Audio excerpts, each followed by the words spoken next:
Hello everyone, once again welcome back to your own YouTube channel learning need. और आज का जो ये वीडियो है एक्चुअली एक रिक्वेस्टेड वीडियो है। तो आज यहाँ पे हम देखेंगे संस्कृत में महीनों के नाम। इसके पहले मैं आपको बता दूं कि संस्कृत में टाइम समय कैसे लिखते हैं, कैसे देखते हैं, वो मैं आपको बता चुकी हूँ। सन कैसे लिखते हैं, जैसे कोई भी आपको सन लिखना हो तो वो आप कैसे लिखेंगे ये भी मैं आपको समझा चुकी हूँ, सिखा चुकी हूँ। अब यहाँ पे हम देखते हैं महीनों के नाम। देखिए, समय देखने में और सन देखने में आपको समझने की ज़रूरत थी, जैसे मैथ्स में समझना होता है। क्यों? क्योंकि सन तो कोई भी हो सकता है, अनलिमिटेड है। ठीक है, टाइम भी इतने सारे होते हैं, इतने बज के इतने मिनट, इतने बज के इतने, तो बहुत सारे हो सकते हैं। तो उसमें आपको समझना था। लेकिन बात जब आती है महीनों और दिनों के नाम की, दिनों के नाम का वीडियो भी ऑलरेडी अपलोडेड है, आप देख सकते हैं। यहाँ पे एक लिमिटेशन आती है, भाई महीने तो 12 ही होते हैं और दिन आपके 7 ही होते हैं। तो आपको इतना ही है, आपको समझने की इतनी ज़्यादा ज़रूरत इसमें नहीं होती है। जस्ट आपको लर्न कर लेना है, याद कर लेना है। तो यहाँ पे मैं बता दूँ, अगर आपको हिंदी के महीनों के नाम बनते हैं तो डेफिनेटली आपको संस्कृत के महीनों के नाम भी अपने आप बनते हैं, पहले से बता रही हूँ। सिंपली आप जो हिंदी में पढ़ते हैं ना, चैत बैसाख, ये नाम पढ़ते हैं, संस्कृत में भी महीनों को उसी नाम से जाना जाता है। वो जनवरी फरवरी, इसको ऐसा कुछ नहीं है कि जनवरी, हाँ ऐसा करके कुछ नहीं होता है, ठीक है। वो इंग्लिश नेम है। हिंदी में जो नाम होता है उसी को संस्कृत में परिवर्तन करेंगे तो कुछ नहीं, उसमें विसर्ग बस लग जाता है। एक बार देख लीजिए और बहुत ही कम टाइम में आपको ये हमेशा के लिए रट जाएगा। ठीक है, तो जैसे आपका पहला है चैत्र।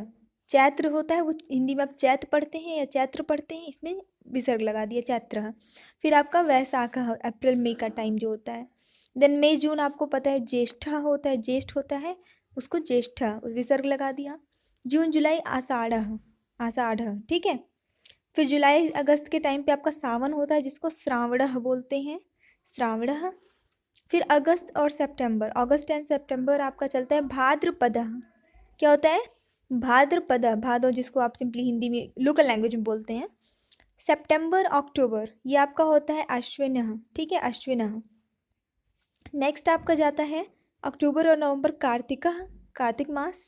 एंड देन नवंबर से दिसंबर तक आपका आ जाता है मार्गशीर्ष, ठीक है, मार्गशीर्ष, ये आपको याद रखना है, संस्कृत में मार्गशीर्ष। फिर आपका दिसंबर एंड जनवरी में आता है जिस पौष, ठीक है, पौष जो होता है वो पौष, कुछ नहीं करना है। एंड इसके बाद फिर से आपका आ जाता है जनवरी फेब के टाइम पे माघ, माघ का महीना, तो इसका मेला भी लगता है ना, तो माघ। एंड देन फेब से मार्च के टाइम पे आपका होता है फाल्गुन, फागुन, जिसके बाद होली आती है।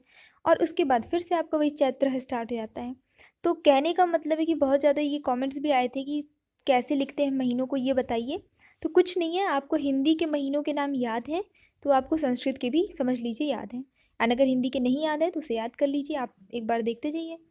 तो बस ये छोटा सा वीडियो था, आई जस्ट होप कि आपको पसंद आया होगा। बहुत छोटी सी कम टाइम में मैंने आपको सारी जानकारी दे दी है। एंड टाइम कैसे देखते हैं, सन कैसे देखते हैं, ये इसका वीडियो अपलोडेड है, आप चेक कर सकते हैं प्लेलिस्ट में जाके संस्कृत की। सो वीडियो पसंद आया तो इसको फटाफट से लाइक करिए, दोस्तों के साथ शेयर भी करिए। एंड चैनल अभी तक सब्सक्राइब नहीं किया तो subscribe now. Thanks for watching, keep studying and bye bye.